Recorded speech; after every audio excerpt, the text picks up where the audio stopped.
It's Slate Night, the Film Fan Podcast. Now, here are your hosts, Corey and Mason. Hello and welcome to another episode of Slate Night, the Film Fan Podcast. I am one of your hosts as always, Mason Schmidt, here with my best bud, Corey Knudsen. Ew. And we're going to talk about one of the worst horror franchises, or entries into a horror franchise. I was going to say worst horror franchise. No, it's not. It's not. Yeah. We actually last week just talked about how it was one of maybe the most consistent horror franchises out there, that Final Destination, whatever. But now we have one of the worst horror entries into a franchise, at least in a long-running franchise. But we'll get into that a little bit. That was the main release from this past week, so just kind of some other sparse movie topics, movie news, physical media roundup, the usual shtick. But first, let's get a little catch-up work. Corey, how have you been? What are we drinking today? Dude, we got a little Red Stripe in this little snub-nosed bottle, a little Jamaican lager. I bought this because of the bottle. It's incredible. I love fucking Red Stripe. This shit is great. This just reminds me that at some point we need to do some Colt 45. Yeah. That shit would be For Cal. fucking incredible. For Cal, yeah. Our buddy Cal. Let's do Colt Edward 45. 40 hands on this. For very Trying to scroll yeah. those show notes.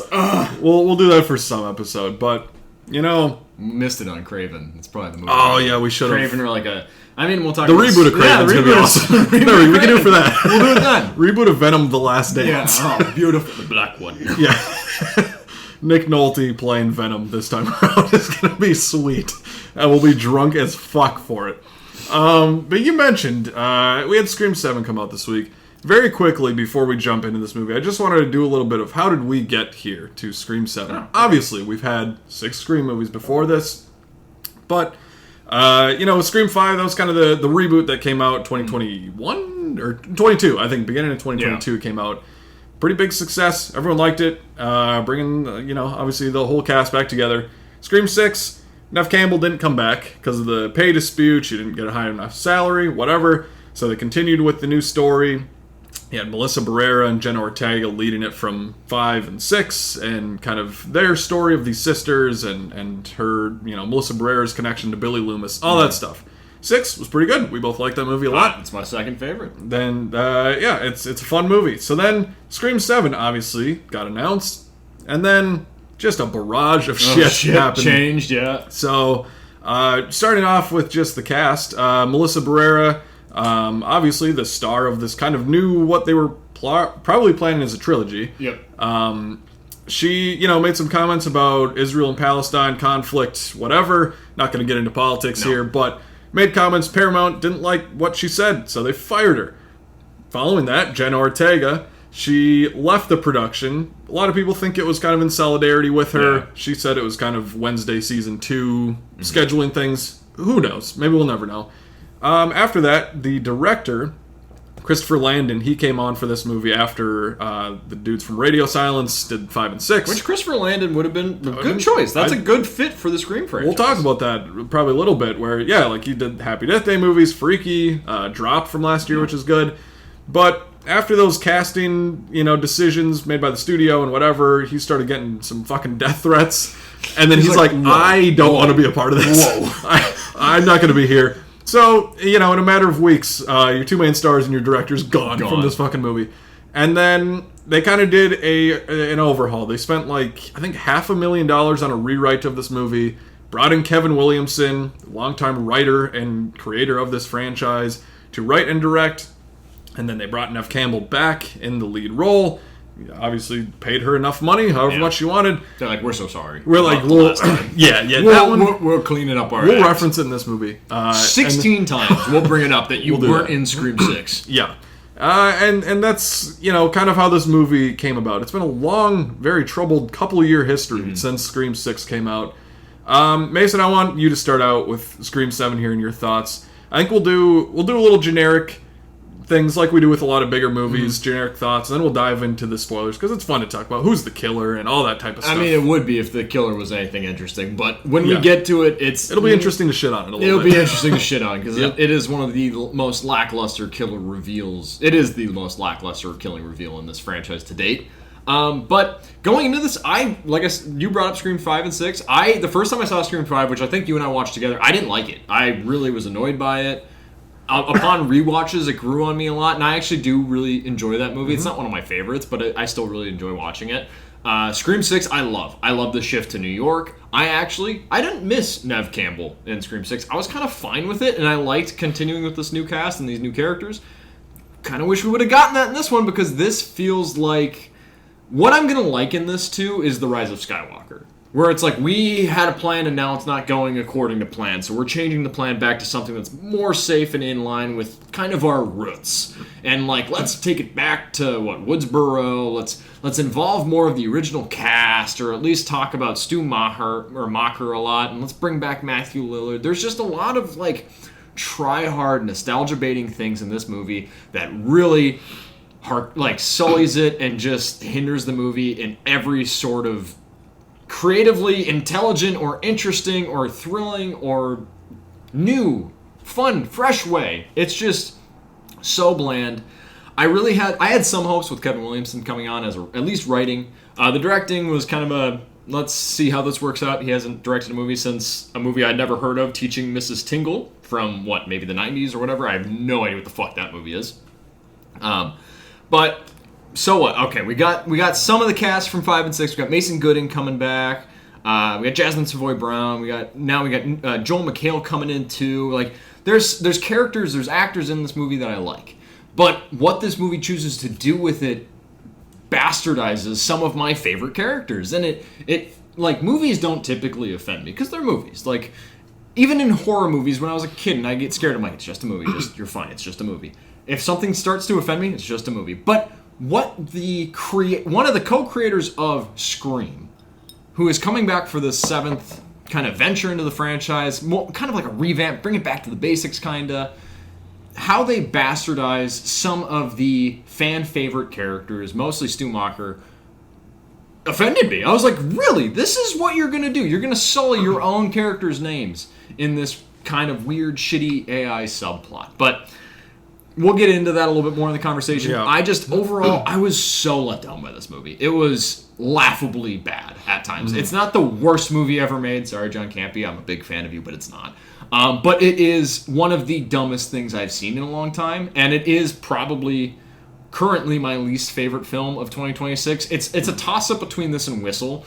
Quality-wise, Whistle, like, they're both not great, but Whistle didn't piss me off as much as Scream 7 did, just because I'm like, I have a little bit of expectation. I really enjoy this franchise so far.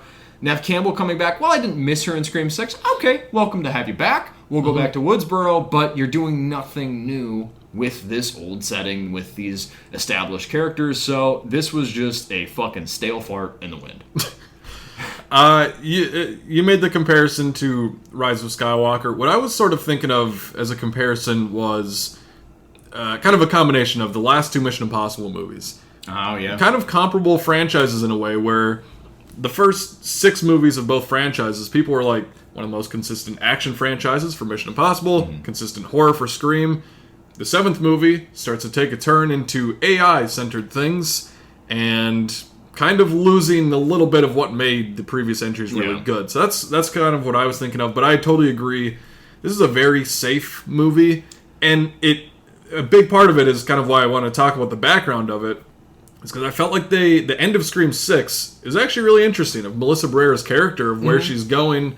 And, spoiler alert for Scream 6, but she's the daughter of Billy Loomis. Yeah. And it's like, ooh, that could be a cool little, like, trilogy capper of almost what The Strangers Chapter 3 thought it was maybe trying to do, which is worse which is very, very bad.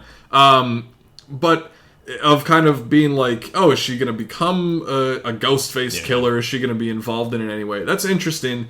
And you can feel that they were like, all right, we need to kind of course correct and just make something that is mass appeal, of like another neighborhood Scream, a couple Ghostface, whatever. There's not what this movie lacks so much is the creativity and the kind of the meta critique that has always been a part of Scream movies, where every time, like, that's why the original is one of my favorites, because it's just the way that it dissects what horror had been before that, but also having fun with that and being a new creative movie was so great. And in the sequels, even playing on the Stab movies, being within this universe and doing that, this movie feels like a Stab movie. Yeah. It feels like fanfic. Yeah, 100%. Fanfic version of what an actual Scream movie would be. And it sucks because, like, we talked about Kevin Williamson coming in to write and direct, and it's, to quote Obi-Wan in Revenge of the Sith, you've become the very thing you swore to destroy. Yeah. It's really reached that full circle moment, and it just didn't have any interesting things to say about the horror genre. It was just kind of bland and generic. So, it's very disappointing. To put out a few positives in this part of the review before we jump into spoilers. I think Neve Campbell being back, like you said, is great. She's one of the best Scream queens of all time. She's loved and respected by everybody. Her relationship with her daughter, played by Isabel May, who I'm not super familiar with. I know she's on some of the Taylor Sheridan, like 1883 and Yellowstone, all that type of stuff. I like their relationship, and I thought that she was really good in the movie. I'm excited to see more of her in other stuff. And I thought they had some sweet moments with how her character got her name. We talked about that. Yep, that is my favorite aspect of this movie. I'm like, this is the one maybe fresh, somewhat poignant idea you've presented in this entire film is anytime Sydney talks about her daughter, or, hey, this is my daughter Tatum, and people are like, you named her after one of the girls that got killed by the garage door in the first... She's like, I named her after my friend. Like, you're saying this victim of this horrific killing, but I've known that girl, and that was my friend. And I'm like, oh, this is a good thing that you're doing. Do more of that. Oh, you're not gonna? Okay, all of this is just kind of throwaway retread, falling into your own mess. Upsetting, because, like, that could be something really special. And at times I was like, okay, you're kind of winning me over a little bit. You're kind of smoothing over some of the rough edges of this movie with just that even small plot point. And I think the idea of the daughter of somebody so prevalent in, real, like, in the movie universe of real life, but then having movies made about her, and she's like, I know things about you through movies, but, like, every time I ask you about it here, like, you don't tell me anything. I think they started to dive into that. And if they would have committed to that, I think that would have been so much more interesting, because anytime it was focused on their relationship, I thought it was really, really good. I think that's kind of our general thoughts of the movie. Disappointing. I will say I really like Mason Gooding coming back. I love him as an actor. I think he's really fun, and I like his character. I think he's just a good presence on screen. I wish, like, the reasoning for why his character is back in this movie really made sense. It kind of just felt like, oh, they're here because we need to have some sort of carry through with the last two films. It was like, it was so forced, and I was just like, you've showed no interest in this career path, but now you're working for Gale Weathers. Okay, fine. So yeah, I like Mason Gooding a lot, so that's kind of more of a bias thing, I guess. Yeah, so as big fans of the Scream franchise up until this point, this one was very disappointing. To dive into spoilers now, if you haven't seen Scream 7, go check it out. Come back. Or don't check it out. Go support movie theaters. That's about the only reason, maybe. Yeah. To go see the movie. Buy a ticket and then just go. Go see Send Help again or something. Go see Send Help. Good luck, have fun, don't die. Go see that. Movie. That movie actually needs it. So, yes. Yeah. Okay, spoiler talk for this movie. You kind of mentioned the Mason Gooding and that of it all. The connective tissue between the kind of Scream 5 and 6 and 7. You can feel that because Mason Gooding and Jasmine Savoy Brown come back as the niece and nephew of Randy's character from the first couple movies. I don't really fully understand how that works anymore. Whatever, they say they're the niece and nephew. They're somehow tied to the family lineage. Yeah. They're with Courtney Cox in the movie. They're all kind of a reporting team now. Obviously, Gale Weathers has been a reporter for a long time. But they come into the movie and they run over the first Ghostface after the scene in the house where he's stabbing through the walls, which part of that is an okay scene. Going into the panic room, just stay in the fucking panic room. Why are you leaving? You get in the panic room. Okay, we got in here. Our safe place. All right, let's get out through the wall. Let's exit immediately. We got to go find your dad. Breathe heavy in the walls. Let's breathe heavy, but we got to go find your dad, who is an accomplished cop. Like, he is in charge of the situation of trying to locate Ghostface. Yeah, he was stabbed, but, like, getting stabbed in this movie universe means nothing. Characters get stabbed 80,000 times. Mason Gooding. I like Scream 6 a lot. Mason Gooding gets stabbed like maybe 16 times at the end of the movie, and he's just on a gurney at the end of the movie like, oh yeah, I'll be fine. He'll make it. It's just like, what is that? Okay, fine. So I just, all right, we're safe. No, let's go out through the thin wall. Yeah. Oh, there's a fire poker that he can stab us with. Yeah, nice.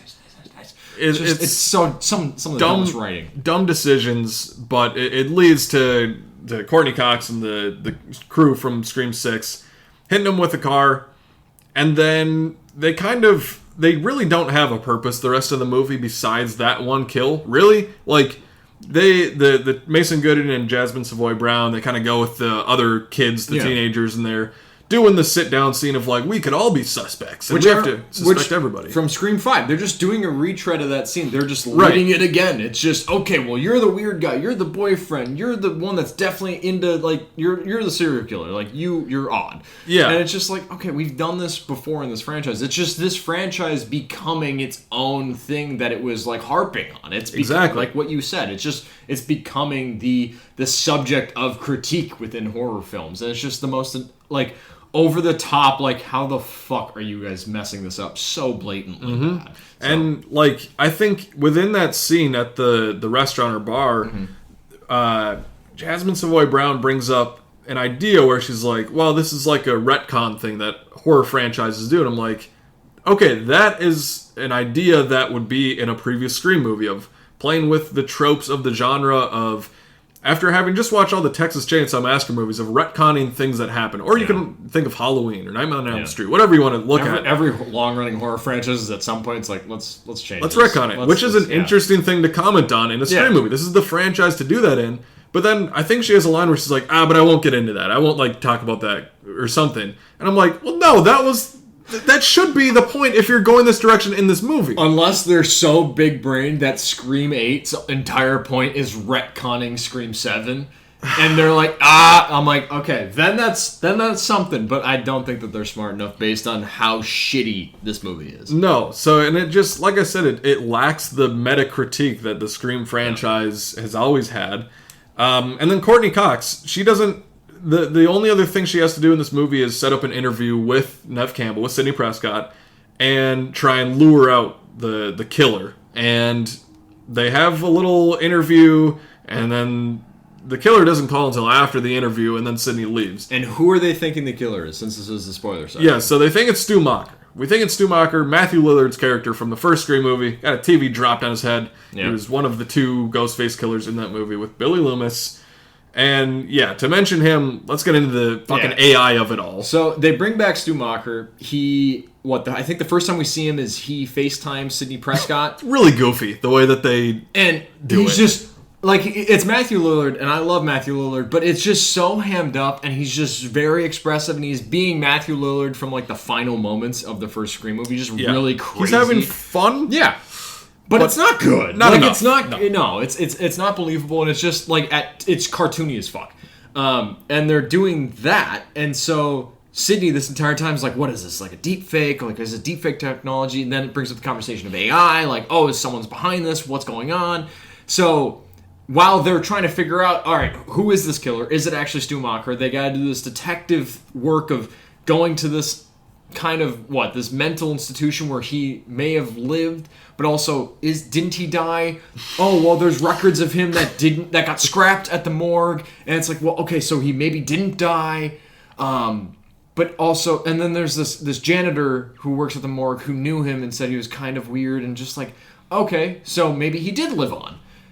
The movie's very non-committal to picking a path, which I get. They want to try and keep the mystery and the suspense, but in doing so, you're towing the line of, like, do we bring back kind of a fan favorite character back from the dead, retcon stuff like you mentioned, or do we go down this dumbass subplot of AI and deep fake technology? And I was just like, immediately like, AI in film, the way that scripts are handling it and incorporating that into the story, I'm like, it already just rubs me the wrong way. I'm like, just don't touch it, just leave it alone.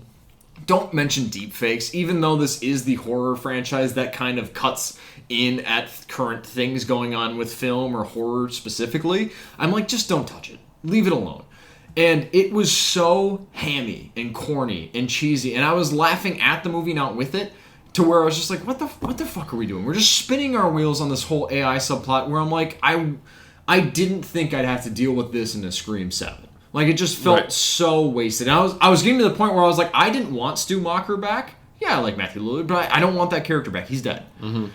But I was getting to the point where I'm like, I prefer that over fucking AI. So please, for the love of God, let this character be alive, even though I hate that decision. Yeah, honestly. And to the laughable nature of it, there's a scene before we get the final Ghostface reveal at the end where Sydney is in, I think it's her house, and the TVs are all going off or something. All the screens in the house are going off. And it's just a carousel of remember this person. It shows Laurie Metcalf as Billy Loomis's mom from Scream 2, shows Roman Bridger, Sydney's half brother from Scream 3, shows Dewey again, shows Matthew Lillard in there. It's just like hey, we got these actors back for a scene and we can put them on the red carpet for the thing and do this. And it's like, okay, this is just the member berries, the nostalgia trip, and being like, is this enough to win you over?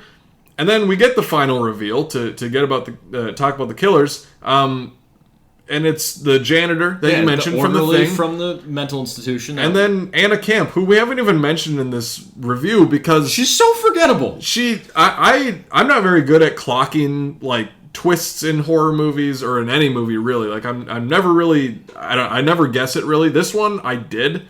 I also did with Scream 5, I think. So I don't know. Scream 5, Jack Quaid, I was just like, okay. Yeah. I knew Jack Quaid. I didn't know who the accomplice was. I'm usually pretty good at least at like getting one of them, which you and I got I got one of them, you got the other one. We didn't see it together, but I didn't think Anna Camp, honestly, just because she is so forgettable in this movie. For it to be her, I'm like, what is your motivation? Like, why? Yeah. And her motivation is ludicrous. It's so dumb. It's insane. Well, first of all, the first reveal is the janitor. Yeah. First off, I was like, wait, who?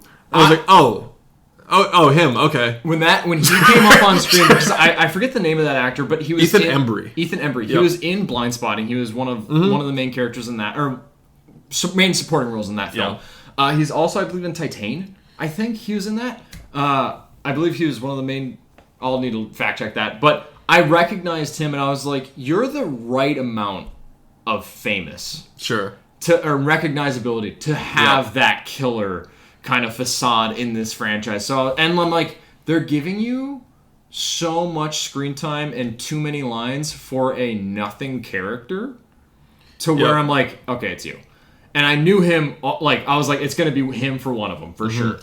And then Anna Camp, and I was like, fucking really? I'm like, what a fucking limp dick ending. I was like, 100%. What is this? The same, with Anna Camp, the same thing you mentioned, like, the right level of fame where you're like, you're a big enough actor, you're not the lead, you're not the A-lister, but you're here. The reason, I'm still not sure I fully understand, like, why she is a killer now, but Anna Camp's character, she's the neighbor of Sidney Prescott, and she's like, yeah, my husband was really abusive, and I read your books, like, I read Sidney's book that, you put out, and it really got me through it, but then when you weren't in New York, I didn't, referring to Scream 6, she's like, then I was like, well, wait, why, she's not, abiding by her own principles, and then I started to kill you or something. Her reason that she's a killer is because Nev Campbell didn't come back for Scream 6, like, it's such a half-assed, and that's, again, a part of the rewrite, the overhaul of this whole movie. It was like, man, this could have been so interesting carrying on the legacy of, like, the characters, the sisters from Scream 5 and 6, while also mixing in Nev Campbell and Courtney Cox. Like, I think you could still have this movie of Melissa Barrera and Jenna Ortega, focusing on them, and still bring Nev Campbell back in this movie with her daughter. I think there's an avenue where you could have done that, but having this just feels like we need a killer, and we can't really just have two, because we have to match, there's three from the last one, so Anna Camp is a mad divorced mom or something? Okay. Yeah. I feel like this film is the worst version of Scream 4 and Scream 5 mixed together. Of some of the things that they talk about meta, like with what's going on in the franchise in 5 and getting some of those characters, but also in 4 of like Nev Campbell having a family member connected to her who is also involved in potentially being hunted down with her niece. Or I believe it was her niece. It was Emma Roberts in that film. Yep. But it's just like, I feel like they're hearkening back to something that, again, they've already done in this franchise, and they're just retreading some of the shit, and I'm like, what are we doing here? Which I did not anticipate watching this movie, which the theater I saw it in was relatively full. I did not expect Gale Weathers to get a applause That was the first applause in a theater I've been in since maybe Endgame. And it was Gale Weathers running over Ghostface and coming out and then saying fuck every other line that she has for at least the first 3 minutes of her screen time. And I was like, oh, okay. I don't think Courtney Cox is the best actress. I don't think anyone's saying that. But every time her badassery Gale Weathers, I was like, okay, just settle down. Like, it's a bit much. I do want to quick correct. Vincent Linden is the guy from Titan. He looks a little bit like Ethan Embry. But I also found out that Ethan Embry was in, Vegas Vacation. He played Rusty in that. Crazy. Yeah, I think he was in First Man too. I believe he was. Yeah. But this movie, I didn't have the highest expectations. Another kind of indicator of that was they didn't lift the review embargo until like maybe right before those Thursday night preview showings, and I was just like, is it because they don't want like a spoiler to come out of who the killer is? But I'm also like, nah, it's probably not that. I'm not hearing good things, and then boom, 44 right off the bat, which. This is far and away the worst of the franchise. And, there's defenders to 3. It's not like... It is the lesser of the previous films, but, it's not horrible. This is horrible to me. This was one of the most nauseating movies to watch for the entirety of it. There is that one little subplot of where Tatum's name comes from, and I'm like, I enjoy that. But Joel McHale gets stabbed 18 times. Also, just a weird casting choice. Weird casting. I like Joel McHale. I liked him. I liked his presence in the movie, but then he's a cop. They're doing renovation in their house. He goes into the garage. He gets stabbed by a ghost face 16 times, and then left in that garage for maybe 8 hours, and he doesn't fucking bleed out because when they're doing their big climactic reveal, the other 2 ghost face drag him out on plastic, and he's like, and I'm like, no, you're dead. You're not. You don't get to be alive. Yeah. You have lost so much blood. This is bullshit. You're gone. Yeah. So. Which isn't necessarily a critique special to this film. It's just that this film gives me nothing good, so all the negatives are hitting harder. This movie is just utter dog shit. I couldn't stand watching it. I was never laughing with the movie. I had one of the weirdest, most interesting theater experiences, which I think you also mentioned that you had a interesting theater experience. I had a gaggle of high school boys, which I can only assume were high school boys, maybe middle school boys with how they're acting, just yelling at the screen oh, fucking get them! I'm like, okay, cool. We know how to say the F word. Good job, guys. And then we had a guy in the front right corner burping out loud for the entire theater to hear and smell. And then just people snickering and just a loud kind of interesting theater-going experience, which I always hope going to a horror movie, you kind of get an interesting experience because it is something that gets a reaction out of audiences typically. But on an opening night for a film like this, I'm hoping I'm getting the fans, the diehards, people that don't want to see this movie, so they're going to shut the fuck up and listen and watch the movie.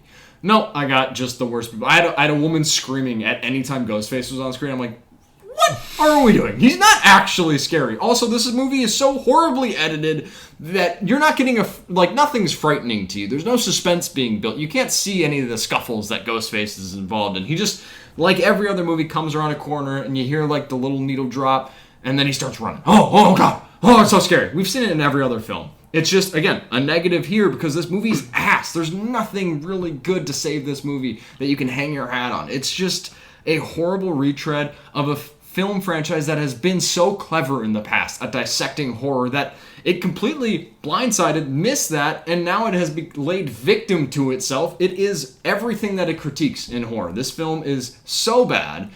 One of my least favorite entries into a horror franchise, and that's including all the shitty stuff that comes with Friday the 13th, the shitty stuff that comes with the Halloween franchise, shitty stuff that comes with Nightmare on Elm Street. I would rather watch some of those schlocky, very bad, but somewhat entertaining films because this movie is not entertaining and it bastardizes some of my favorite horror characters. Bullshit movie. I can't really disagree with most of that. I think just overall, I maybe liked it just a hair more, but it's very marginal. It's a very C- movie to me. I think there is, like you mentioned, we've talked about with Neve Campbell and her daughter, some of that's okay. I think, even the nature of this movie where it's I don't really like what's happening, but still the mystery of who the killer is still sort of prevalent throughout the movie where I'm curious to see what's going on, but on a rewatch, it's not going to hold up, obviously. Also, I just want to quickly mention the opening of this movie goes on for so long. It's like 20 minutes. It feels like just nails on a chalkboard. It's slow. Jimmy Tatro and Michelle Randolph's characters in like the old Stumacher's house, and like some of it's okay, but it's just goes on forever. It doesn't really matter at all. It just drags. This entire movie has no like momentum. It's just a slow moving kind of slog. Yeah, and it's like we've said, it's such a disappointing movie within this franchise. Having seen a lot of other very shitty horror movies this year, from Return to Silent Hill and Strangers Chapter 3, I like Scream 7 more than those. I'm very much like, this isn't a very good one. It's disappointing for the franchise. There's still some okay stuff. I think, like, there's some kills that are okay. Like, I don't know, McKenna Grace's kill in the movie is kind of interesting, I guess. Like, it's kind of cool. It's a theater performance. She's, like, on wires, and she's swinging around. I'm like, okay. There's like a kill in a bar that's very brutal. I do feel like some of the kills felt too brutal for the Scream franchise. Felt like a Friday the 13th thing. Or Halloween with like that tap at in the bar where he just lifts. He's strong enough to lift this kind of like... Or her. Anna Camp, maybe. No, it's not Anna Camp. Who the fuck? When is she? To lift this child he's probably 16, 17 years old, who's kind of a thick guy... lifts him up and just shish kebabs his head on top of this beer tap, and I'm like, there's no way. He's not Michael Myers. He's not staking him to the wall with a fucking kitchen knife. That's not possible. Yeah. Some of the kill and like the death of Anna Camp, because she dies, is way too brutal. I'm like, what are we doing here? Like Scream 6 gets kind of brutal, and I enjoy it in that.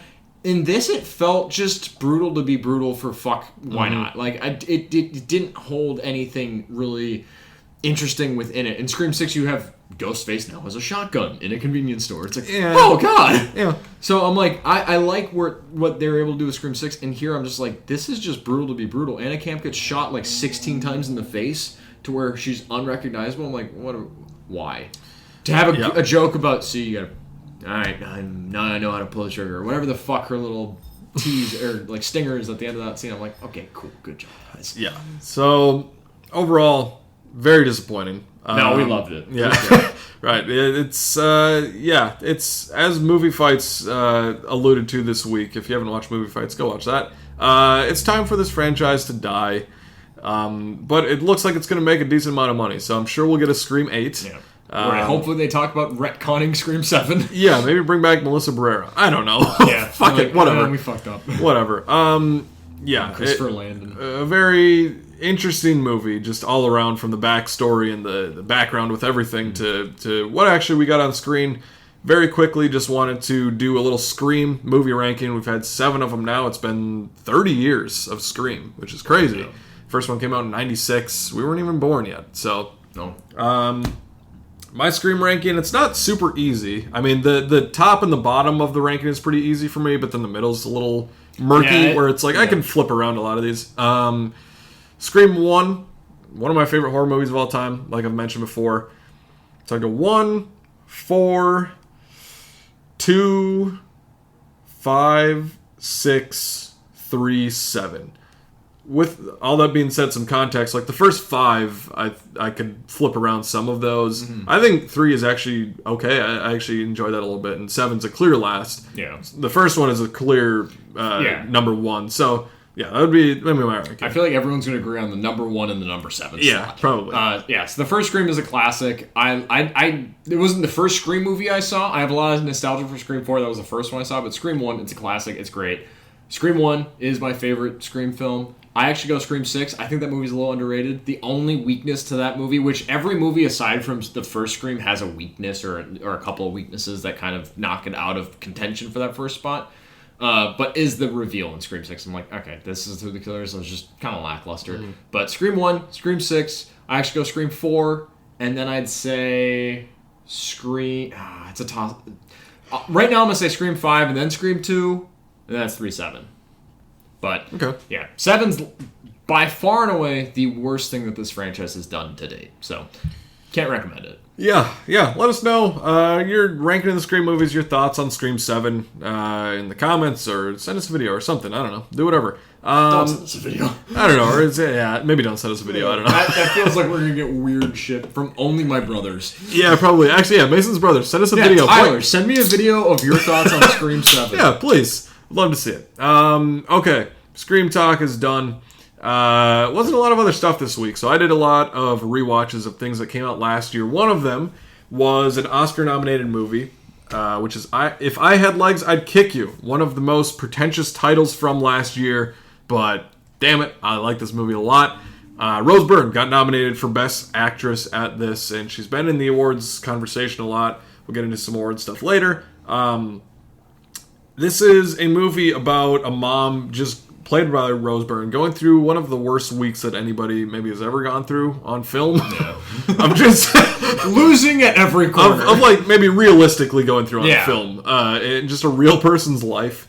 I was just say Schindler's List. Maybe? Yeah. It's I guess also realistic, but in a more everyday type of sense of everyday people, of just things that you can relate to. Of a mom going through stuff. Both of our moms are boy moms who have had at least 3 boys at one time, just terrorizing them and just being like, I want to go rent a movie and I also want pizza, and they're like, we don't have money.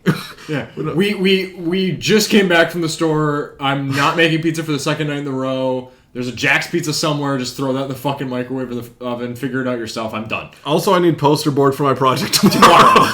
Yeah, it's tomorrow. So, I dropped the ball on this one. I meant to tell you last week, but yes. Shout out to all the moms out there because you do a lot. And this movie, if you are, borderline like wanting to get married and/or wanting to have kids, may sway you in the direction of not wanting to.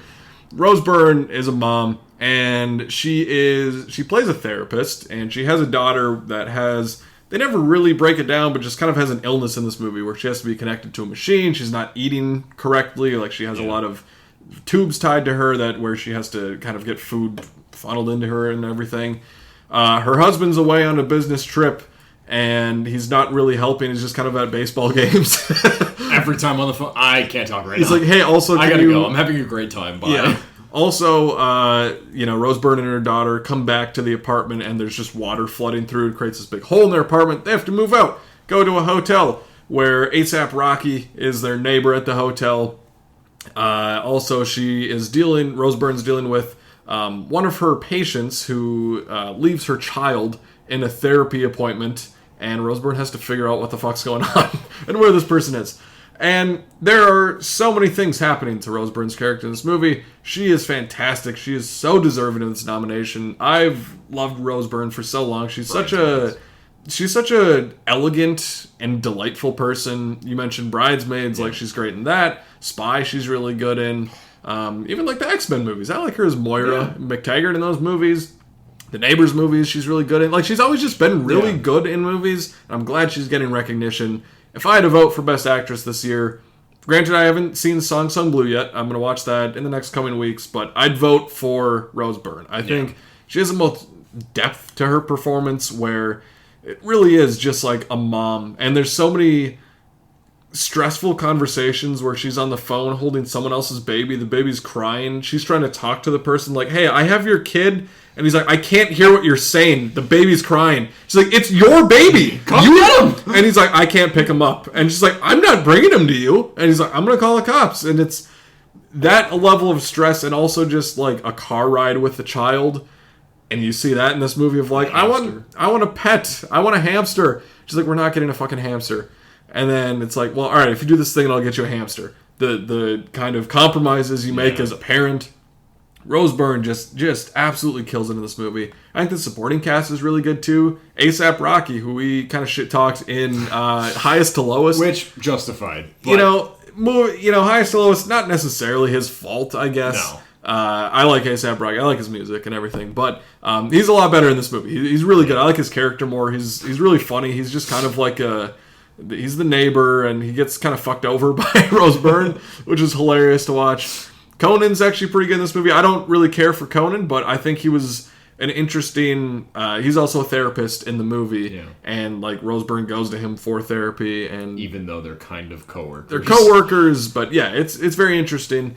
But it's I don't know. I just really dug the momentum of this movie. It's very Safdie Brothers-esque in terms of the kind of chaotic energy throughout. Not quite to that level, I wouldn't say, but it still is just like thing after thing after thing happening. You're like, fuck. It's almost laughable where you're like, there's no way this is fucking happening. This woman can't catch a break at any corner. Like, it can't get any worse. Oh, it does. Oh, great. Okay. Yeah. It's a very stressful movie to watch. And it does still have, it's an A24 movie. It has kind of some of the trippy A24 stuff with this hole that comes down from her ceiling.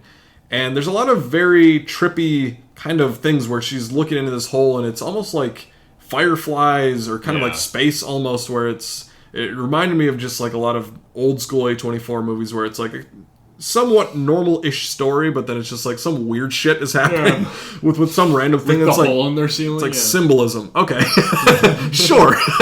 I enjoyed it, but I think I could have done without that kind of aspect to it. I'm like, this could have been fine as just like a straightforward kind of drama of this woman just going through all the trials and tribulations of a week of being kind of a single mother.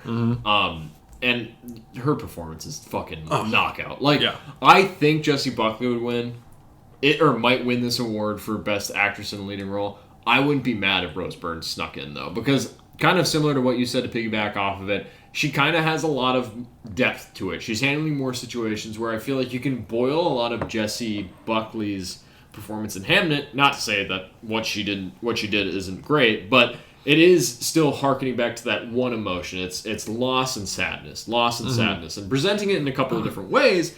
But it's usually just that. Whereas you get absolute despair, you get complete like loss of direction, you get overwhelmed, you get stressed, you get trying to strong and handle the storm and just move ahead one step, 1 foot in front of the other, just try and figure it out. And just I think Rose Byrne encapsulates a more well-rounded performance. I think Jessie Buckley might win, but if Rose Byrne it is kind of a 2-horse race, I feel like, for Best Actress this year. And honestly, whoever wins, I'm gonna be happy with. But Rose Byrne, with this amazing dramatic performance, I'm like, yeah, you really solidified a good, convincing kind of argument to why you should win this. Yeah, and I think Mary Bronstein, who directed this movie, I don't know if I mentioned her before, but she did a great job with it. She's the wife of Ronald Bronstein, who's been involved with the Safdie brothers, kind of mentioning them again. He's been a writer on like Marty Supreme and Uncut Gems and all that. I just think that, like, it makes me appreciate moms so much more. It's just like what happens after the kid gets dropped off at school. And, like, as a kid, when we're just like, yeah, it's school, I get to do whatever. And, like, what your mom is dealing with as that's going on that you had no idea about, and that we'll probably never have an idea of what our moms have gone through, or anybody's mom. So, I don't know, this movie really worked for me. I also just love the ending in this movie. Not to really spoil it, but Rose Byrne just is charging at waves in the ocean. And it's just like what every kid does at the beach, where you're just like, yeah, fuck yeah. She's like, I'm gonna take on this wave. And she keeps trying and trying and trying. And it's, a metaphor. It's symbolism of the movie. Which, that one works. That one works really well. Yes, I think it works. I'd keep that one. I do also really love the choice to not show the child's face. I know you mentioned that. I was going to mention that, yeah. And I was kind of looking out for that, and I was like, that's a really great choice to just have it be this voice that's not like necessarily nagging, but just like a constant thing that's like, I have to watch over my kid, and she's, she wants pizza, but she doesn't want this thing on her pizza, and she wants this, but then the pizza drops, and then we have to do this. It's just like a great choice to kind of save that for the end of the movie. Yeah. So this one worked really well for me. I was probably always going to watch this movie, but just with it being nominated for an Oscar, it was at the top of my list, and I really liked it. It's on HBO Max. Go check it out right now. Another movie that I watched from last year was Eternity.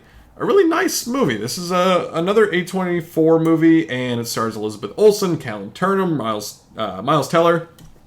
And again, it kind of has like the basic rom-com story to it, but it has an interesting twist of once people die, they kind of are in this eternity, or they're in like a purgatory almost, where they can have a week to decide where they're going to spend their eternity. There's like booths set up everywhere in this thing of like a job fair. Yeah, I'm just like, let me check out this one. One of my favorites, I wrote this down, was Smoker's World.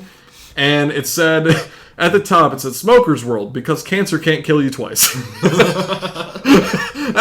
I paused the movie and said, yep, I need to write that down.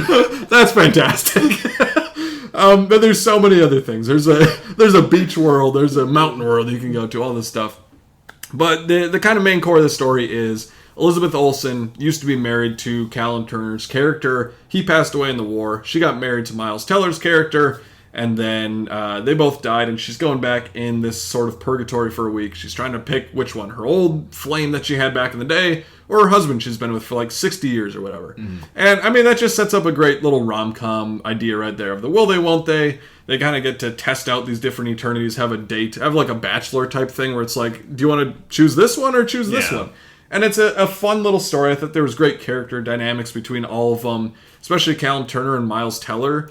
Where they start the movie, they're obviously competing. They're like, well, I want to spend eternity with her. Like, I've been married for 60 years. And he's like, well, I was her first love. First marriage. Like, come on now. I was your first, dude. Back off. But as they're... Give me my chance. Yeah, and as their kind of relationship goes over the movie, there's a part where they're kind of waiting for Elizabeth Olsen to decide, and they're in a bar, just getting drunk, and they're like, it should be you. I needed a movie of that. Yes. I love their fucking chemistry on screen when they're that is almost like a romance movie in and of itself of them just like becoming friends. I was like, yes, I needed this. Then you guys sing along and be like, actually, it's just the if boys. She chooses you, it should be you. You deserve. I'm like, this is awesome. I love this. It's the boys. It's like, they're fighting, but at the end of the day, they're like, you're a good dude. You're a good guy. Like, we both had our time with her.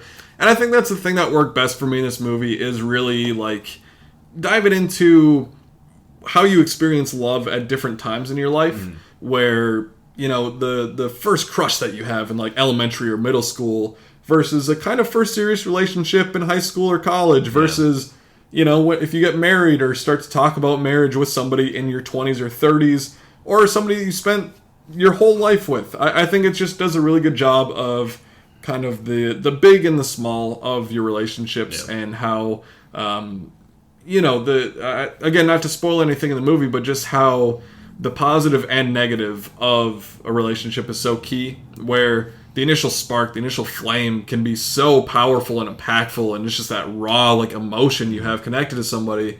But you also need the negative of bickering on the way to somebody's party of being like, fuck, my back hurts and I don't want to be here. And like how that is so important to have a disagreement with somebody. And I think they handle that really well in this movie. I enjoyed that a lot. I also just love how, like, when these characters come into this purgatory, they're in their prime, or like when they were their happiest, I think they say.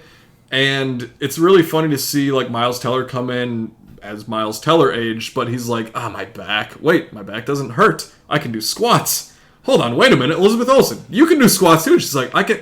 Oh, fuck. Yeah. Wait. It's like seeing them kind of initially be old people, and like still old people in their mind, but kind of in younger bodies is fun. So, a great movie. There's also just some fun scenes of like these archive tunnels that they have. Yeah. It's really great stuff of like, you can go through periods of your life and some things you want to see, some things you don't want to see. So really, I enjoyed this movie a lot. I think that it's just a sweet movie and it leaves you just kind of feeling good. Yeah. It's nothing like super groundbreaking really, but I do think with kind of like I mentioned, the fun rom-com mixed with this element of like the purgatory, choosing your eternity, I think adds enough new to it where I really enjoyed it. Yeah, I think that's the biggest thing that has stuck with me is the world that it establishes of this kind of job fair-esque. Choose your afterlife. Hey, do you want to go to the beach world or islands or where do you want to go? And I like that, and like the smoker one that you brought up is hilarious. But the chemistry of the cast is the big thing. I also love Divine Joy Randolph in this movie. She's just so warm in this movie. Yes, and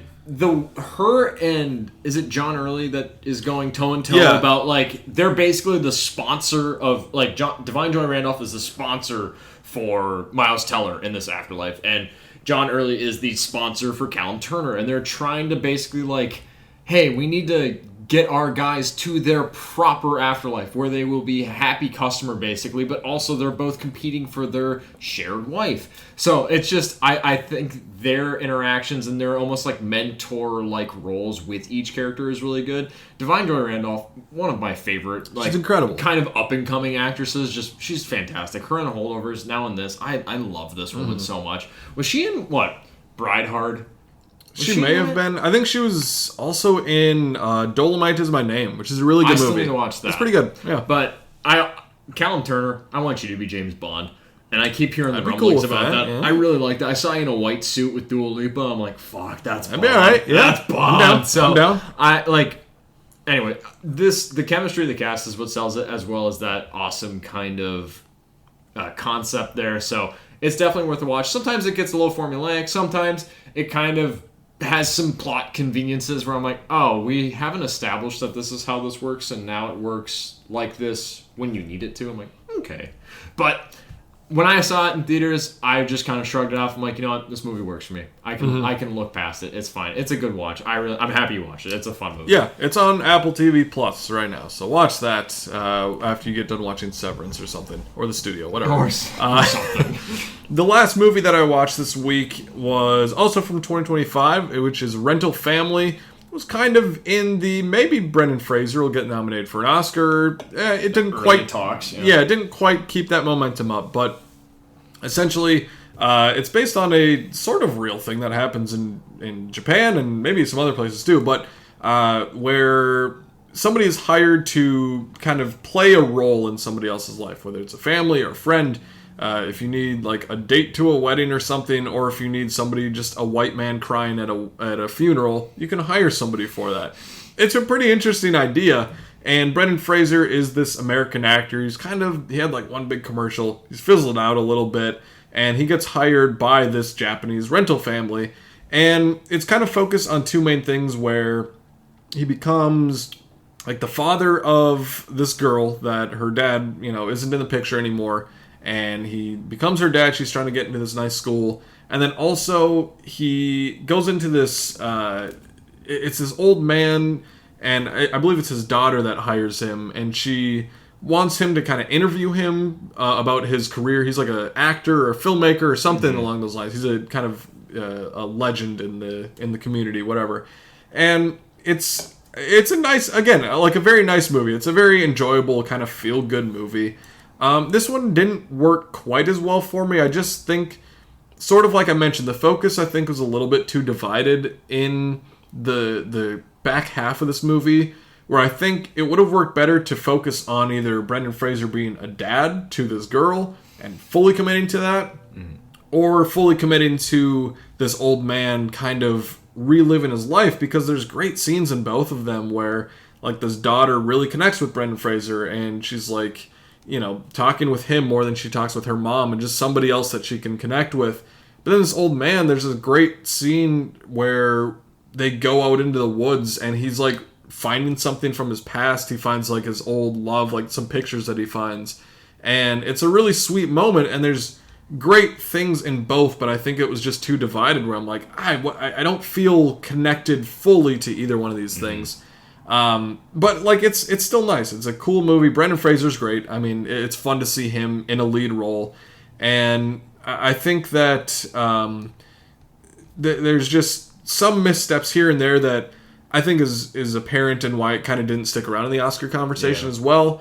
I also have a lot of questions about this rental family service thing of like, if you choose this thing and like it's your wedding and you are like hiring somebody to be your groom, but you plan on being with somebody else for the rest of your life, do you plan on not being with your family ever again and hiding the secret forever?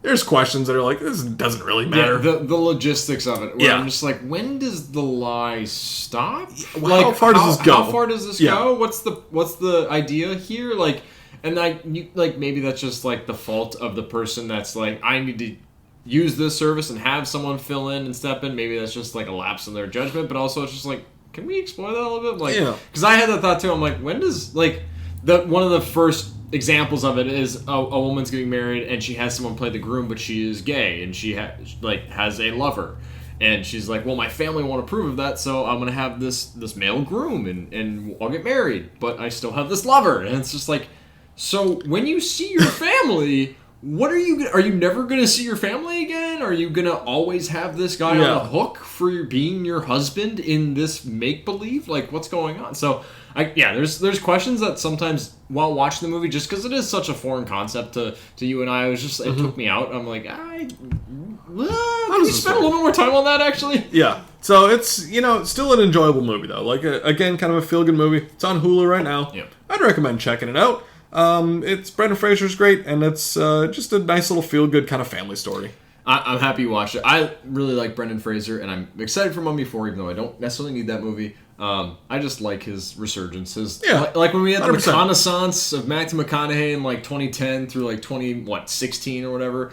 Now we got a little Brendan Fraser kind of renaissance. Yeah. I really appreciate it. 100%. I love him as an actor, and I wish he could have stuck around more, but I don't think that this role necessarily gave him as much to have like a firm argument to why he deserves to be in the awards contention.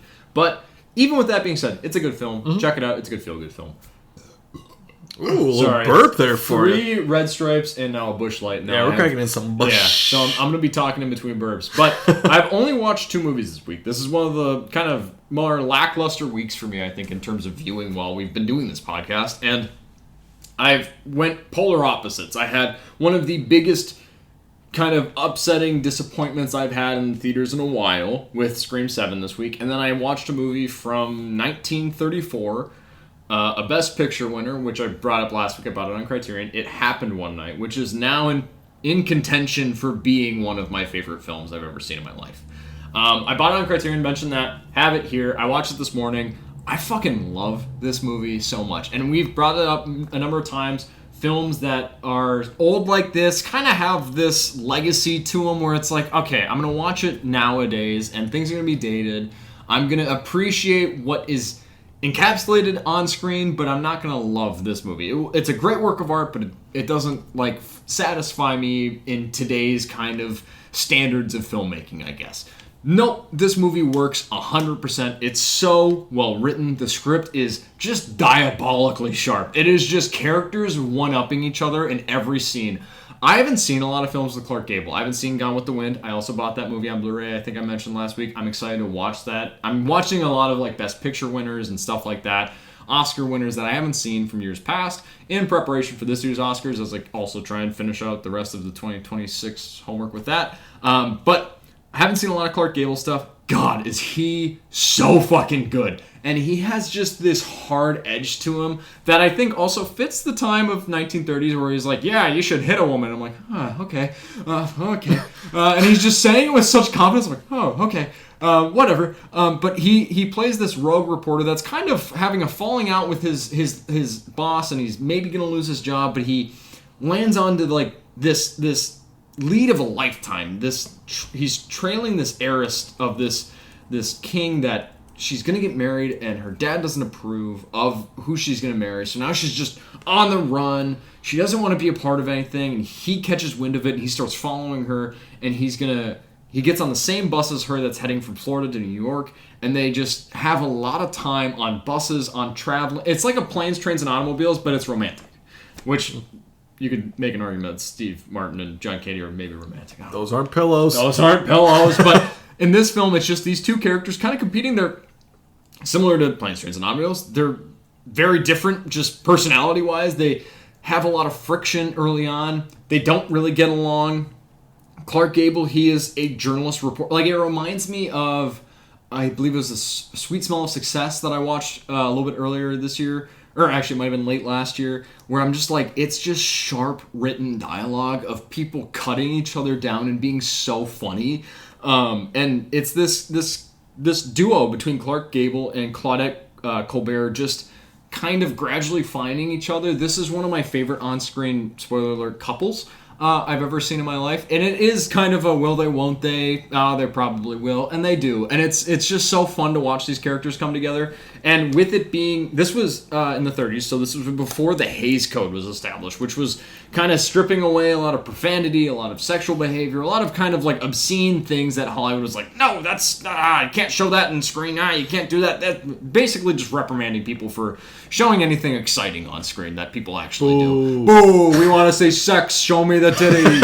You're not going to see that in this film, but there's a lot of funny aspects of when these two have to get a hotel for the night and they sleep in separate beds and they put up like a curtain wire and a blanket over the top, and Clark Gable's like, this is the wall of Jericho and you sleep on the other side of the wall. Don't break this wall. And it's just, this movie's so lovable. It's so charming. Like, charming is the most perfect example, like just encapsulating word for this movie. I loved this movie. It's so much fun. It holds up so well. The only nitpick I could have with this movie is that it's from the 30s. And even on a Criterion Blu-ray, which is a really highly remastered kind of release of the film, the audio sometimes isn't bad. I had to watch it with subtitles. This is a movie in English, so just to kind of understand like the transatlantic accent. Oh, hey, whoa, what are you doing? Hey, I'm this way, and I'm an asshole. Oh, so sorry.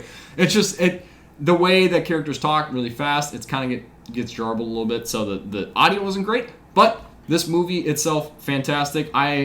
Back in 2018 or 2019, I went through and did my 100 favorite films of all time. I've since made some slight revisions to that list over time, but I've been kind of collecting a lot of movies that are in this like buffer purgatory zone, outside looking in at my top 100 that I need to do a full revamp on. This has been added to that list of that buffer zone. There's movies like All That Jazz, 28 Days Later, The Voice of Hidden Rajab. There are movies within that buffer zone that I need to kind of reconsider, and I'm so kind of blown away that a movie from 1934 fucking rocked me, and I had just such a fun time watching this movie. It's so great. Definitely check it out. We talked about it last week. It won Best Picture in 1935, Best Actor in a Leading Role for Clark Gable, Best Actress in a Leading Role for Claudette Colbert. They are really just such a fun... They have such great chemistry. They're just a great duo on screen. Best Director and Best Writing. It says Best Writing Adaptation. I'm guessing adapted screenplay or whatever that is. But fantastic film. Really enjoyed it. I'd recommend it. I know that it's from the 30s, so maybe 0 people that I recommend this to are going to actually watch it, except for maybe Corey. So. Yes, I do still need to watch that movie. Awesome movie. I did have a busy watch week. There's been a lot of TV I've been watching lately. There's a lot of stuff coming out. A lot of stuff. Big thing that just finished up this past week was A Knight of the Seven Kingdoms, the latest Game of Thrones show. I'm a big Game of Thrones fan. I love the show. I love House of the Dragon. I've got my... can you see this? I was wondering what the fuck your socks Game were. of Thrones socks. This is the Lannisters on there. See the Lannister, whatever the fuck it is, bears or something? Lions. Sorry, it's the lions on there. Lannister bears. Lannister lions on there. Got all the seasons of Game of Thrones out on the set here today. Or not all of them, a couple of them. But I was, not super excited for this show. I was a little nervous just in terms of saying, we want more Game of Thrones spin-offs. I'm like, I don't know if we do. But there's a really expansive world here. There's so many generations and so many characters. I'm like, you know what? This actually works. What I appreciate most about this show, it's 6 episodes. It probably averages out to like 35 minutes an episode, which is a really quick watch. I watched 3 episodes last night, 3 this morning. Could have just been a long movie. Yeah, it could have been, and I really like it. So this takes place about 90 years before Game of Thrones, and like a little bit after House of the Dragon. So kind of like right in between, chronology-wise. And it focuses on Sir Duncan the Tall, and on his little squire Egg, this little bald boy that's with him, and They just call him Egg, or is that his name, or is that his like nickname? Well, his name's Egg. I guess I don't want to spoil who Egg stands for. Something. It's a part of a name. If you're a Game of Thrones fan, you'll probably catch on earlier what Aegon is. Oh, I just fucking said it, but whatever. You know what? Fucking sorry. His Egg. He's like Aegon Targaryen the 5th or something. He's really good. This show, I really enjoyed it. I want to start out with the performances quickly. Peter Clafley, who plays Sir Duncan the Tall, this big guy, he's just trying to essentially enter this tournament where people joust and fight, and he's like, I just kind of want to prove myself. And then Egg, who's played by Dexter Soul Ansel, as the kid in this movie, he is so good. He's an incredible performer. A great child performance. Sometimes those can be pretty tough. He's really good. He's really likable. He's sweet. I won't get into the history of where this character ends up in Game of Thrones, but it's an interesting journey for this character. But they're the really anchor of this show. And what I appreciated most is that this show is focused on the common people within Westeros, within the world of Game of Thrones. Game of Thrones and House of the Dragon are so focused on the drama and the political and the familial relations and the back and forth, the fighting for the throne. Whereas this show is like, Duncan's like, I just kind of need to enter this tournament for some money, and I'm gonna fight some dudes, and it just leads to a 7-on-7 tournament at the end of just dudes with maces and axes and just shields and horses and shit. I'm like, fuck yeah, man, this is tight. The fifth episode is probably my favorite, where it starts out in the battle, somebody gets knocked the fuck out, goes to a flashback for a bit, comes back into the battle. It's fantastic. It's really good. You brought up a weapon earlier, the ball on the chain. It's called a flail. The flail? Yes. So many people get flailed in this movie, or in this show. It looks like it hurts. And, you know, a lot of people had said that this show, A Knight of the Seven Kingdoms, is more of like the lighter and more fun version of Game of Thrones in terms of tone. Kind of. I think it still does have the grittiness of Game of Thrones. I think there's something that happens in the first episode, within the first like 5 minutes, that people will look at and say, oh, this is kind of a more goofy thing. That doesn't really carry out throughout the show. It's leading up to something and doesn't really pay off. If you've seen the show, you kind of understand. But I really had a good time with this. It's just a nice little story, a kind of side, just like tournament of jousting and fighting. It's just like a camp and people like drinking in tents. You still get some of the Targaryens, you get the Baratheons in there. It's a nice little show, and it's based on a novella by George R. R. Martin called The Hedge Knight. He did 2 other novellas as well, so I think they're going to do a couple more seasons of Duncan and Egg kind of going along their journey. I'm totally down for that. As somebody that was kind of skeptical of getting more in this world, there's more stories to tell with these characters. So I'm totally down for that. The other season of TV that I watched, continuing my Peaky Blinders watch, this continues to be one of my favorite shows of all time. It's just quickly jumping up the ranks. And season 5, man, like I keep thinking the show's going to fall off. Every time I start a new season, I'm like, this is going to be the one that falls off. This does not fall off at all. This is the season that is the battle between socialism and fascism and the Shelby family and how they're sometimes divided by that. And Tommy Shelby, played by Cillian Murphy, is entered the ranks of my favorite film or TV characters of all time, along with Arthur Shelby, played by Paul Anderson. And like those 2 characters are so fascinating to watch, and the guilt that Tommy Shelby feels and everything that he's gone through. And he's just, I don't know, he keeps just pumping out good lines where I'm just like, fuck, I gotta write that down, man. That's so good. Where he's just like, he's so in control, where people are like, man, like, how did you know that thing? Like, how did you predict that? And he's like, people just tell me things without even speaking. They just tell me with their eyes. And I'm like, you're in control. You are a fucking badass, dude.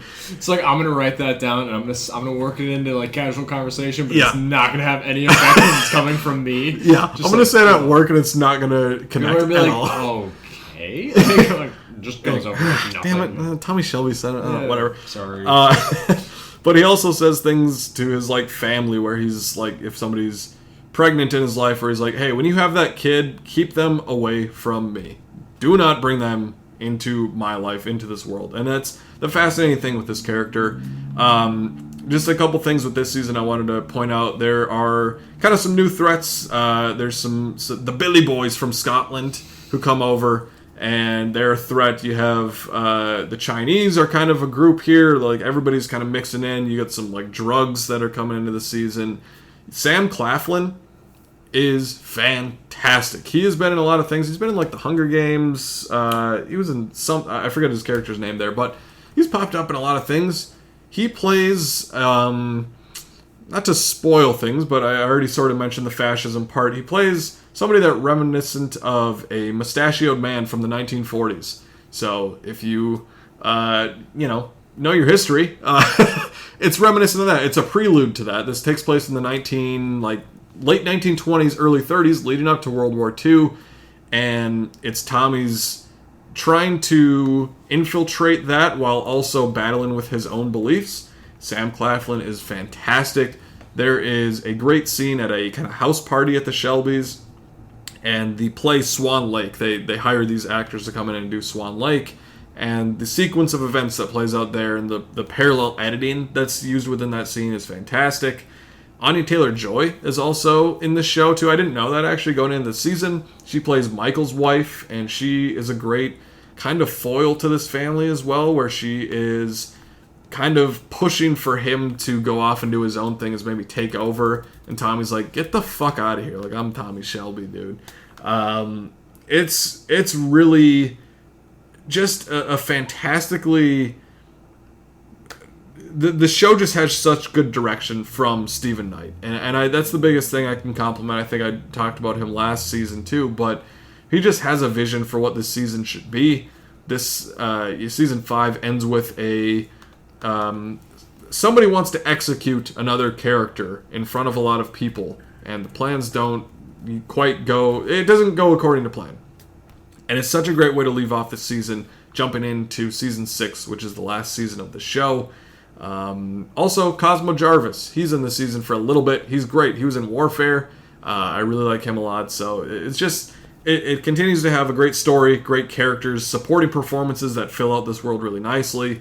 Real world things. You have Winston Churchill, like he's in the show, and then you have the kind of socialism and fascism stuff that's in there. So, love it.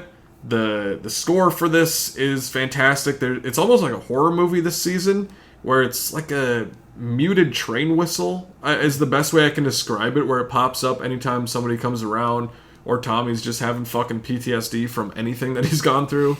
They also use the song War Pigs in here, which... Black Sabbath War Pigs is fucking fantastic. In them masses. Fucking Ozzy Osbourne rhyming masses with masses in the first couple lines. Awesome. Love Peaky Blinders. It's just such a good show. And the last line that I wrote down just to kind of close out this season, somebody says, you have to move around until the guilt catches up with you. And that's such a theme of the show, of the season as a whole. It's great. The movie is coming out, Peaky Blinders: The Immortal Man, this upcoming week. We'll talk about that. And I'm going to watch season 6, watch the movie. I'm so excited. I've loved watching through the show. I still haven't watched much of the show. I'm failing. It is what it is. I'm not going to be able to make that limited theatrical release of Immortal Man that we have coming up. But what I will say, because you're marching along very fast and you will make that date, once you get past Peaky Blinders, a show that I want to put onto you, just because it's very rare when I'm recommending TV to you, a show co-created by Stephen Knight. Taboo? That's my next watch after. Starring Tom Hardy, you got Una Chaplin, which I completely forgot she was in this, Jesse Buckley, Jonathan Pryce. It is Stephen Graham. One of my favorite one-season shows. Not that it was, I think, fully intended to be a limited series. They've had rumblings of maybe doing more seasons. I loved that show. It is so similar in kind of some of the style of what I've gotten from Peaky Blinders so far, but it goes more into the fantastical. Una Chaplin's fantastic in the show. I honestly forgot it was her, and then the fact that she's in Avatar: Fire and Ash that we talked about from late last year is just something surprising. And you got Tom Hardy in that leading role. It is a fantastic show. I don't think enough people have seen it, because I think if more people had seen it, we would already have a season 2 by now. But I really love that show. I'm going to push that onto you to immediately follow up Peaky Blinders, because it's such a fun watch. Moving into those new releases, we already talked about Peaky Blinders going into that limited theatrical. I forget what the Netflix streaming release date was. It March 20th? 20th, so a couple weeks after, yeah. I'll be much closer to that date, but hopefully, I don't know. I'm trying my best. I didn't watch a whole lot this week. I've been reading a lot. I'm reading Project Hail Mary. I finished. Speaking about Cillian Murphy, I finished a book called Small Things Like These, which is a very short novella, which he was in a film called Small Things Like These, I believe earlier last year or sometime last year, which I heard really great things. I need to check that out because I really, really enjoyed the book. I'm on a Project Hail Mary because I'm so excited for that movie. The book is fantastic. It is. I'm only a quarter of the way through. It's one of the best things I've ever read. The characters are hilarious. The stakes are high. It's just such an engaging read, and it makes so much out there, heady sci-fi, scientific jargon. It makes it tangible to me, which I'm not a smart guy. So I appreciate that, and it is just such a fun read. But otherwise, movies coming out later this week, aside from Peaky Blinders and Immortal Man, we have Hoppers, the next film from Pixar, directed by Daniel Chong, which he's done work with the We Bear Bears, which I know is a Cartoon Network show. There's also a movie. He helped on that. But this film, Hoppers, is about a 19-year-old animal lover who uses technology that places her consciousness into a robotic beaver to uncover mysteries within the animal world beyond her imagination. We've got kind of a stacked cast. We've got Bobby Moynihan, John Hamm, Meryl Streep, Dave Franco, Sam Richardson, who I really love, and we also have the late, great Isaiah Whitlock Jr., so really excited to see that. It's like Get Out and Avatar mixed together. A little bit, yeah. I wouldn't have immediately thought that from the trailer, but yeah, okay, Yeah. kind of, you're right.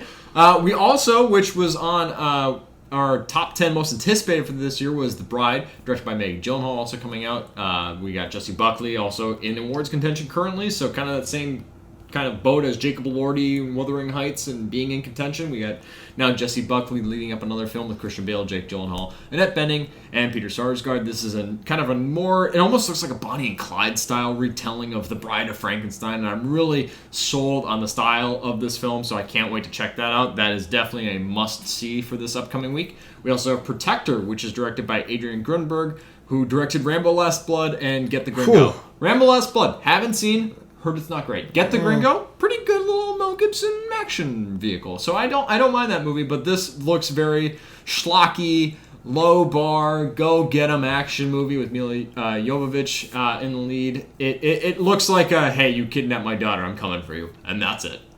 That's what the trailers show. That's what the synopsis gives. So if that's your cup of tea, for sure go check that out. I also want to mention that, kind of expanding nationally, one of the nominees for Best International Feature as well as Best Sound is Sarat, which is a film that is high up on the list of films I need to check off. I have 2 movies left. I have Cutting Through Rocks, which is in that Best Documentary Feature nomination list, and I have Sarat. So I need to check those last 2, and then I'm done with my Oscar watch for 2026. I might have to travel this week, kind of pending where Cutting Through Rocks is showing, because I'm going to try and check that one off, but Sarat I will also be trying to see this week, so hopefully I'll have a three movie week of Sarat, Cutting Through Rocks, and The Bride, and then anything else is just going to be kind of a bonus. I'm excited for Hoppers, but yeah, it's going to be a pretty busy week. Also, now moving into a physical media roundup, I've had a busy week of buying more Oscar-winning, Best Picture-winning movies. Movies that I haven't seen, movies that I feel like I really want to try and watch before it gets to, March 15th when we have the actual Oscars, but the thing with a lot of these Best Picture winners I'm finding is that they are at least 2 hours and 20 minutes long, if not 2 hours and 40 minutes long. I have the English Patient, which won Best Picture, and that movie is, 2 hours and 41 minutes. Sweet. I also have The Last Emperor on Criterion, bought the Blu-ray of that. It is 2 hours and 45 minutes. Bang. Sick. Nice. Love that. Aside from these 2 Best Picture winning films, I also did buy Scream 5 on Steelbook, just because watching Scream 7 reminded me, wow, I really liked other movies in this franchise. So I bought the Steelbook of that, and I'm excited to get that this week. And I got an update that my network Criterion will be coming this week, so hopefully I'll rewatch that sometime soon with Robert Duvall on that. Hell yeah. Coming out this week, big release week, we have the new Running Man movie, which, yeah, kind of disappointing. Also have Zootopia 2 or Zootropolis 2, depending on where you live. Hamnet, a Best Picture nominee, big Oscar nominee this year. Lurker, Ella McKay, Merrily We Were Along, and then a couple seasons of TV, Star Trek Strange New Worlds Season 3, and then the complete series of Cobra Kai, if you're looking to buy that. Moving into an award season roundup, sort of a maybe breaking news-ish type thing, but the Producers Guild Awards happened tonight, kind of as we started filming, they just wrapped up. A very good indicator for Best Picture, at least, and the Daryl F. Zanuck Award for Outstanding Producer of Theatrical Motion Pictures. Oh, that's the full. That's the full fucking name. Yeah, it's crazy. It went to one battle after another. Are you surprised? Probably not, because it's been winning a lot of stuff. Yeah.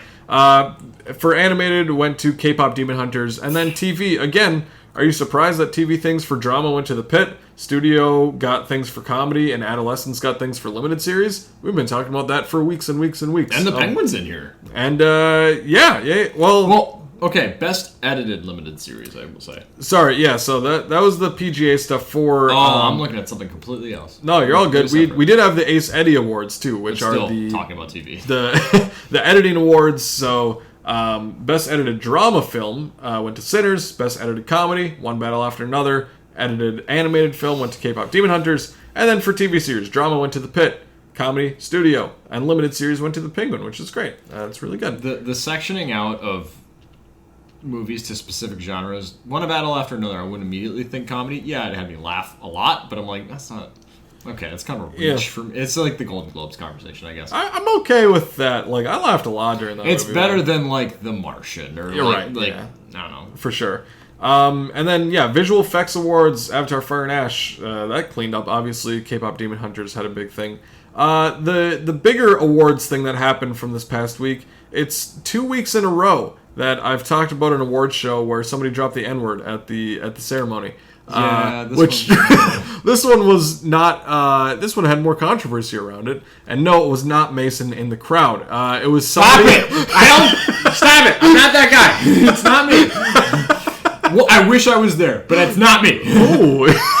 No, I want to be at the BAFTAs. It's so fun. No, it'd be cool. It looks sweet. Alan Cumming was the host, and there was some controversy around. I hate you. I gotta throw something in every week, anyways. But. There was some controversy surrounding somebody with Tourette's that was in the audience based on the movie I Swear, which Robert Aramayo won Best Actor for at the award ceremony.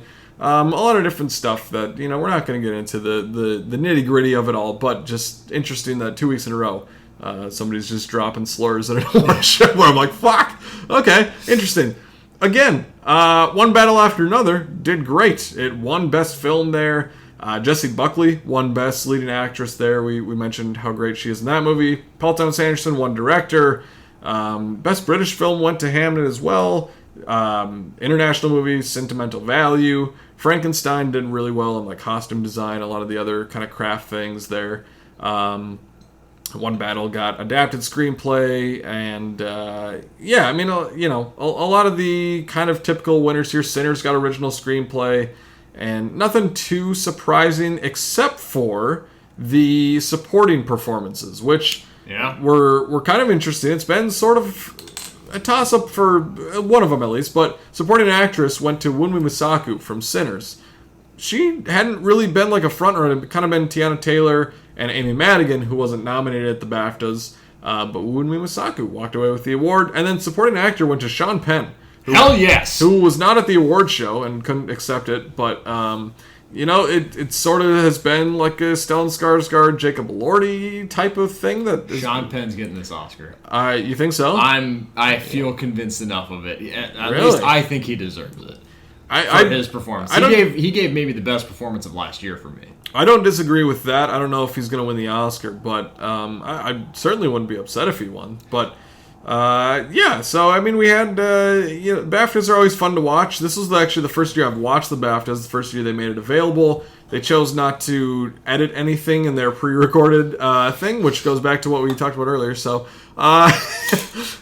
change that up. A very, very interesting awards season as far as that goes. We had the NAACP awards tonight where they sort of mentioned that. Sinners also did really well at those awards. So, just wanted to shout out a little awards season roundup as we're inching closer to the Oscars. We have the SAG Awards or the Actor Awards, or whatever the fuck you want to call them. They're the SAG Awards. Yeah. Shut up. But those are happening tomorrow. We'll talk about those next week in prep for the Oscars on March 15th. It's getting to the point where I'm starting to get concerned. Not necessarily concerned, but I'm really curious as to how the Oscars night is going to go for a lot of reasons. But mostly that the Film Center's most nominations ever in Oscar history.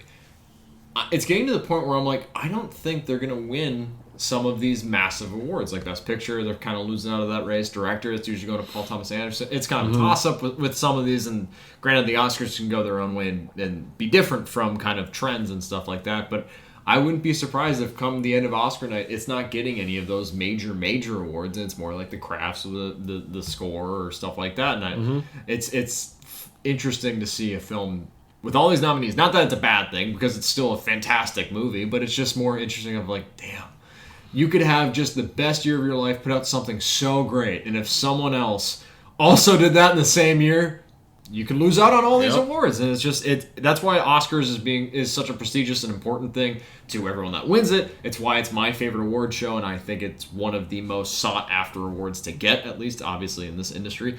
But Yeah, I'm excited by Oscars, and as we kind of get the last remnants of other award shows in the build-up to that, I need to start filling out, like, practice ballots at this point, because I'm like, I can feel like I might teeter-totter back and forth come Oscar night on what I want to win and how it might go. So, we also had the Visual Effects Awards. I don't know if you mentioned this, but Avatar, you did mention that.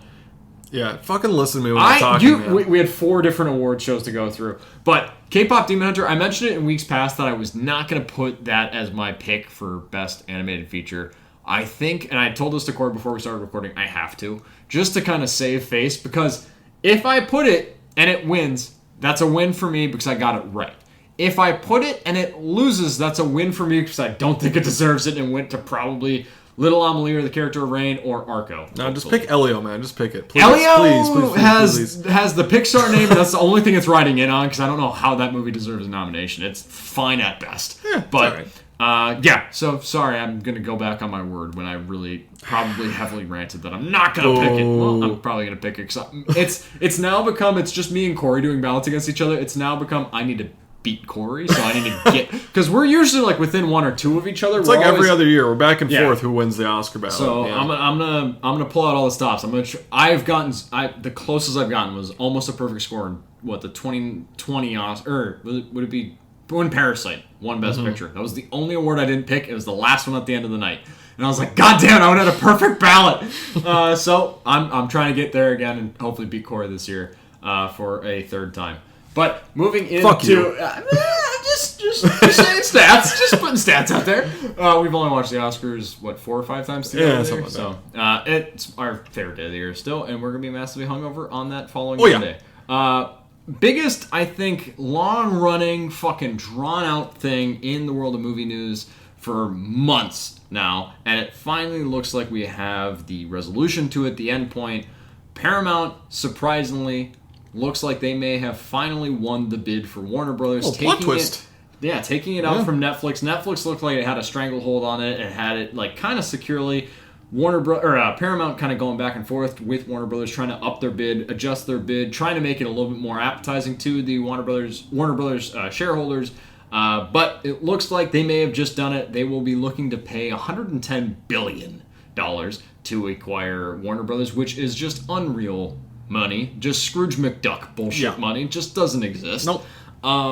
And I don't know. Everyone's kind of been rocked by it a little bit. I initially was like, fuck, I don't want Netflix to get it. And then I started to warm to Netflix getting it. So I feel like you can go either way. We can make arguments either way.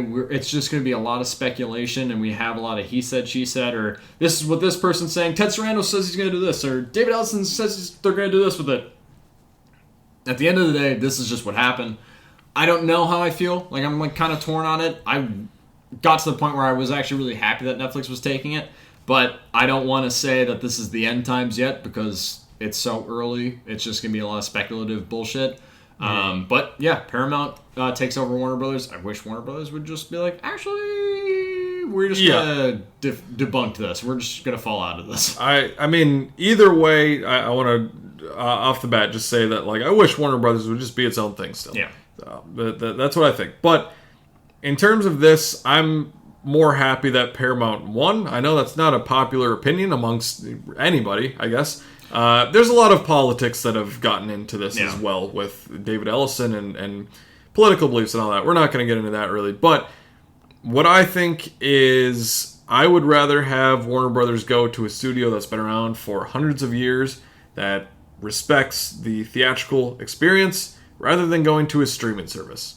I don't want fucking Warner Brothers to go to Netflix, where Netflix started out and they're like, yeah, it's just streaming. You just pay a one-time fee and you can have everything. And then it's like, well, I guess we'll put some ads on there. And like, you can have different tiers of ads, but like, if you want 4K things, then you pay another tier, but then 4K without ads, then you do that too. They change their words so fucking much on every streaming service, and I hate that. I'm not really a fan of Netflix or anything that they do, or Ted Sarandos.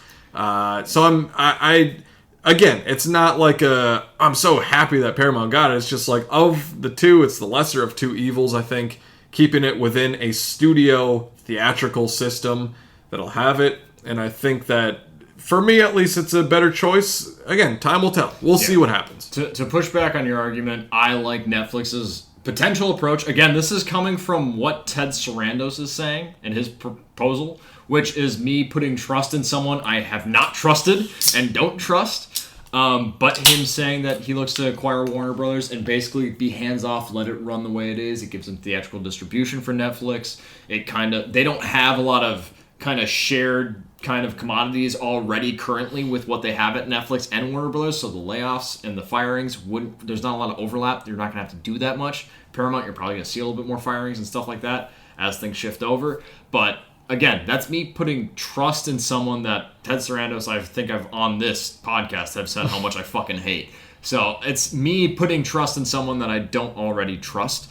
But yeah, time will tell. It'll go the way it goes. I'm hoping that this doesn't signal end times for movies, because I feel like we get a signal for end. Everyone says, warning lights, that's the end times for movies. Physical media is gone. Oh, theatrical windows are dropping. Oh, COVID happened. Oh, movie theaters. Oh, AMC stock. Like, it's a bunch of bullshit every time, all the time. But theaters have stayed as long as possible. Granted, we both, I think, want Warner Brothers to just be separate, because they had a gangbusters, 2025 of 6 films in a row of grossing both number one and over $40 million in their opening weekends. And they have two films up for Best Picture, and likely being the biggest competitors in that Best Picture category. So it's just like, damn it, I wish Warner Brothers could just stay its own thing. But moving into everything else, we have Trailer Roundup, which we had a lot of trailers this past week, a lot of surprise trailers, and trailers that actually did a lot of things in terms of getting me excited for projects I wasn't really that invested in. We had the trailer for Backrooms, which is coming from A24. This is based off of like kind of YouTube shorts and other stuff that have kind of come out in way back when, like old YouTube type stuff, freaky shit that really have like kind of really eerie tones. And in Backrooms, you got True Trilogy for, and I'm really excited for that. We also got Teenage Sex and Death at Camp Miasma.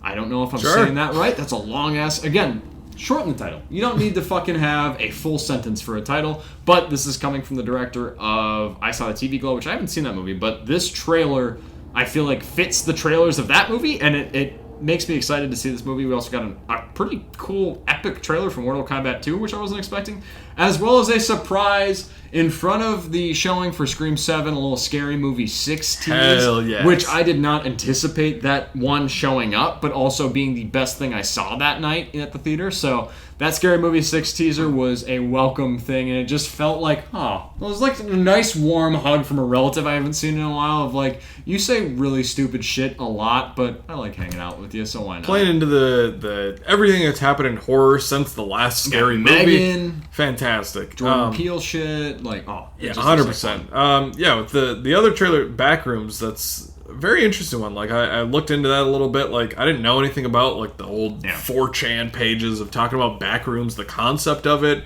and then it turned into these short films on YouTube and turned into video games and all this type of stuff. I'm really curious. I want to watch a lot of the short films before I go see this movie. But it looks really cool. What a perfect thing for A24 to have. Oh, yeah. It's incredible of just like how pretentious but also creepy and fun can it be. The trailer, it's a very simple kind of concept, at least the way the trailer presents it. And it just, every level you go down, I was just like, this, I don't know why, but this freaks me the fuck out. Like, I can't do this. So I'm really excited to see this, because it looks like horror in a different view, in a different perspective, showing me something completely fresh and new to what I've come to expect in the horror genre, at least in modern times. So I can't wait to see it. Also, randomly, so we have kind of 2 updates here regarding Sony films, but a Venom animated film may be coming from the directors of Final Destination Bloodlines. We both love that movie, and I think it's one of maybe the best Final Destination movie. I agree. And why not make an animated movie? I heard Tom Hardy is attached as maybe a producer role, whether he's going to voice Venom or not, or Eddie Brock. Who knows? We'll see. I like the first Venom movie. I like Venom Let There Be Carnage a lot. Venom The Last Dance is a fart in the wind. Just maybe the first movie we actually ever reviewed on this channel. I think it was that week. Yeah, I think it was. That and Conclave we saw on the same day. Oh my god, what a fucking weird viewing day. Yeah, crazy. But yeah, apparently we're getting a new Venom movie. But coming from those directors, I'm hoping that means that they had an idea about it and they brought it to Sony and they're like, we want to do this, let us do this. Give me something exciting and fun, because not all the Venom movies have been gangbusters. Even the ones that I like aren't great necessarily. But aside from that, we also had an announcement that, and we teased it already, Sony is also looking to revamp and reboot their live-action branch of the Spider-Verse movies following the kind of repeated failure of films like Madam Web, Kraven the Hunter, and Morbius. Okay. I mean, nowhere to go but up, honestly, because, damn, these were some of the worst mass-produced, big Hollywood films to be put out in probably the last 10 to 20 years. So yeah, why not? If you had to sit down and watch Madam Web, Kraven, or Morbius right now, which one are you choosing? Ooh. I think there is a right answer to this, too. How many drinks do I got in me? How many have you had right now? Like four? This is my fifth. Okay, 5 drinks. 5 drinks in. I want to watch. I'm gonna put Kraven on, man. Really? I don't know why. I don't know. It's dog shit. They're all dog shit. I'm watching Madam Web. I was also thinking that one too, but also like Morbius sucks. Yeah, they're all so. Morbius to me was so bad it was boring. Madam Web is boring too, but like the dialogue, the writing is just laughable enough. But also in Kraven, you get the fucking, I don't remember the actor that plays Rhino, but his little just one of the most baffling viewing things ever. Also in Kraven, you get Ariana Bose saying, "My grandmother died, and I didn't see her after that." Like, yep. That's how that works. Yep, she's dead. Yeah, and Russell Crowe's doing something in that movie, and then Fred Heckinger is somebody. He's like a metallic person. What the fuck is his name in that movie? Oh my god. Some character. Fuck. Can you get there? No, I can't. I can't there. get anywhere, dude. I'm just thinking about Red Stripe. Oh, Chameleon. He's Chameleon. Ah, that's what it is. Yeah, I got there. Yeah. Nice. Yeah, hell yeah. Fuck, just give me a sequel to Kraven. Just stupid shit again. I think that's why. There's just so much wild shit in that movie. I'm like, I watch that a few drinks in, sure. Fuck it. But let's get a reboot of it. Why not? Why not? Fuck it.